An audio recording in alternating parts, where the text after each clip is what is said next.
Welcome to Ask the Professor, presented by Fountain Pen Geeks. My name is Eric Schneider, and with us today is Professor Tarquin Danglebury. Tarquin! Tarquin! Okay. Professor Danglebury, good day to you, sir. Ah, there you are. Yes, good day to you, sir. Here I am again. Thank you once again for joining me for another fun-filled few minutes of answering hot questions. Yes, absolutely. No problem whatsoever. If you're ready, sir, I am ready. I was born ready, sir. Please, go ahead. Okay. We shall get right to the first question. The first question is from Calvin in Florida. And Calvin writes and asks, what is the best way for a fountain pen user to enter the world of flex? And I imagine he means flex writing. Oh, I'm very glad you said that. I was going to answer yoga. Okay. I would say that the very best way to enter flex is to get a cheap flex pen, you see. Because oftentimes, a lot of vintage pens had some flex to it. But the problem is, vintage pen can set you back anything from quite a bit of money to quite a lot of money. And to make things simple, I would say start out with a simple pen. There are many pens out there. I don't suppose I have to mention the brands, but I'll do so anyway because I think that makes sense. Noodlers is one.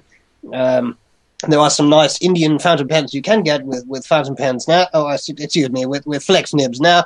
And you just play around. I think that's the most important part. You just sit down, ink up your flex pen, and you just play around. Now, of course, the ultimate goal of using a flex pen would be to master copperplate. But copperplate is extremely difficult to master. Some people spend all their lives learning to master it, and I would say those are not lives wasted, but it will take a long time. A lot of things, I think, can be done by just fiddling around a bit with your flex pen. And what you can do is just write as you normally would, but apply some pressure on the downstroke, not the upstroke, on the downstroke. This would create an effect that is somewhat copperplate-ish in nature, and that allows just that little bit of extra flourish to your handwriting. That is what I would say. Good, sir. Now that you mentioned noodlers and some Indian pens that are offering flex in their steel nibs, correct? If a person wanted to go with a gold nib for flex, we'd be talking vintage, of course, because the vintage pens. And I would see if you agree with me. If you really wanted to go vintage, or let's say you've tried the noodlers and the Indian pens, and you've tried your flex with these steel nibs, to move into a vintage with not a lot of money, or at least I would probably say a Waterman 52. But you have to make sure it has a flex nib. Most of them do. I'm going to say most of them do, but not all of them. So you would have to make sure. And yes, I think that was my first gold flex nib, was a Waterman 52, and I because they're so common, they made an awful lot of them that they're rather affordable. So I don't know if you agree with. I'm not trying to answer your question for you. Oh no. I mean, even people who are not professors can have an opinion, and I suppose it's a very good idea to just try to do this together. And any knowledge you bring into this is, of course, highly appreciated. Not as much as mine, but still, it is highly appreciated. Of course not. So I would say that that's a very good idea. We could talk at the same time if you like.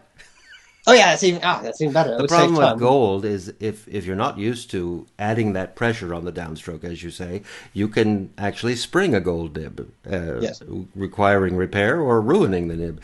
So it probably, if you've never used flex and you have access to a steel nib that is supposed to flex, that is a good way to start. And just be careful when you move into gold. That's all I would say. It's just absolutely. I mean, it is.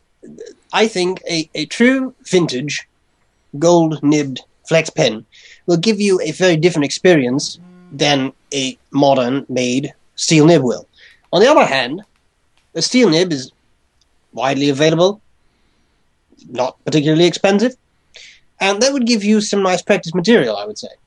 So maybe that's an idea. I guess this is an extension of what you were saying. Yes. Yes, I think we've answered that. I think you've answered that, sir. I'm sorry.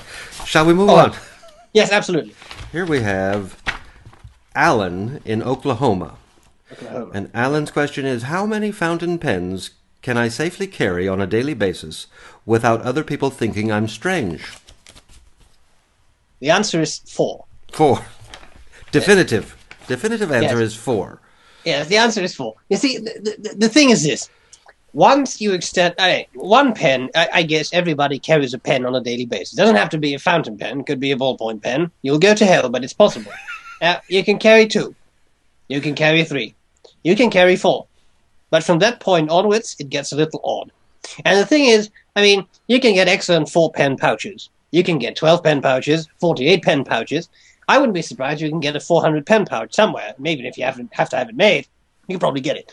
But people will look with a slightly amused look on their face when you open up your 400-pen pouch and you show all the pens. So I would say 4. 4 is nice because it allows you to carry, for example, 4 collars, 4 nib grades, stuff like that. And I think that's just the right amount. You see, because when you go any lower, you may feel like you don't carry enough pens. When you go any further, you are undoubtedly to run into people who think you are, in fact, a nutcase.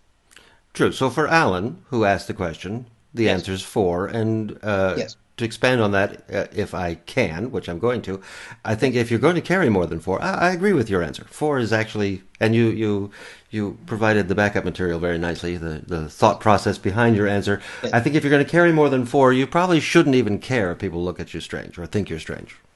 No, I mean, it's like, you know, people ask me, what stuff do I need to clean my hands off of ink? Well, nothing. You just wear the ink proudly because people will know that you care about fountain pens. Exactly. And you just wear it as a sort of a badge of honor, I would say. Exactly. That's, you know, this is all related. All related. All related. Shall we move on? Yes, move on, please. Our next question is from Linda in Germany. Germany. And Linda asks, it's a 2-part question, related. Yes. Why do companies offer oblique nibs? What purpose do they serve? Yes, well, that's an excellent question, and I've often wondered about the same thing. You see, I mean, what is the point of having an oblique? An oblique nib is a nib that is cut at a somewhat oblique, slanted angle.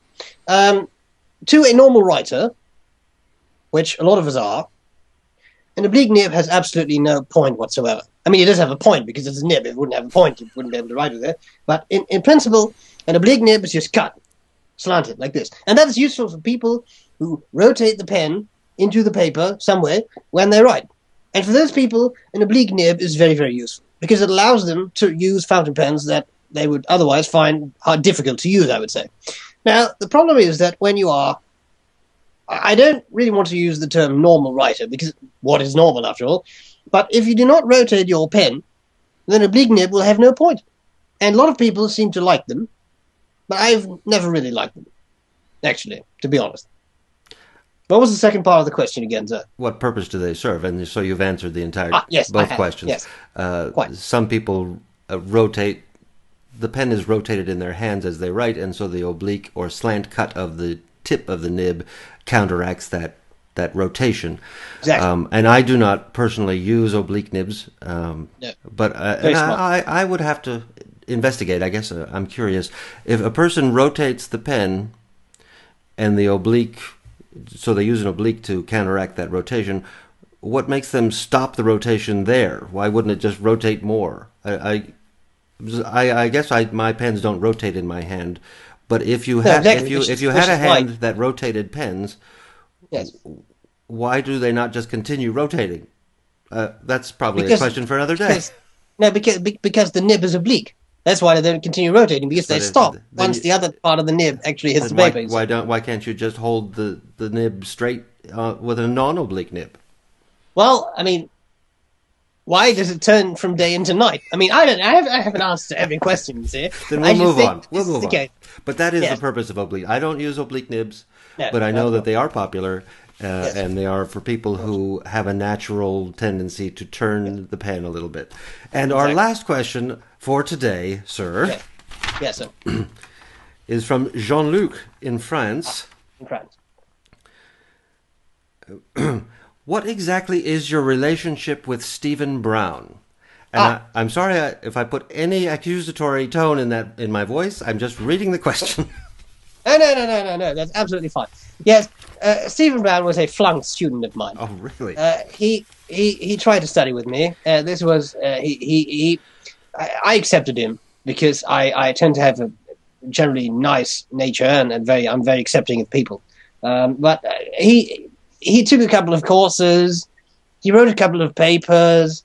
I just wasn't really impressed by his overall, level of education, so to speak. I mean, he was a nice guy, but for some reason, I mean, whenever I ran into him in the hallway down at Cambridge, where I work, it's like Harvard, except this is good. Whenever I ran into him in the hallway, he would say, "Hey there," or something. I don't know what that was about. I didn't understand. I was always ashamed when that happened because all my colleagues were looking at me as I was thinking, like, "Oh my God, what's going on there? Who's this person?" And I have no idea. So I didn't really like that. Also, whenever I gave him something like a paper or a book to read, he would say to me, "Yes, I'll tell you what I like about it. I'll tell you what I don't like about it, and I'll do a writing sample. And sometimes he said I'll do a reading sample." I don't understand what he was talking about. So at some point, I decided that the whole level of communication was just not very good, and also that our personalities, for some reason, did not match very well. I don't know why. I don't know what the thing exactly was, but we just didn't get along very well. Now, he's a very nice fellow, but he's just a little odd. That's your story? Yes. Okay. Are you aware, sir, that in the fountain pen community, the community at large, the rumor is that Stephen Brown is your twin brother? I wouldn't know anything about that. No, I wouldn't. No, I think I would know, but it's. You'd think you would. It's not something I. Makes a lot of sense, coming out. What's that doctor's name you stole the pen from right away? And oh yes. At any rate, that's all the questions that we have for today. But I thank you very much for joining me, and I hope we can do this again sometime soon. I absolutely think so. Yes. I'll see you later. Good day.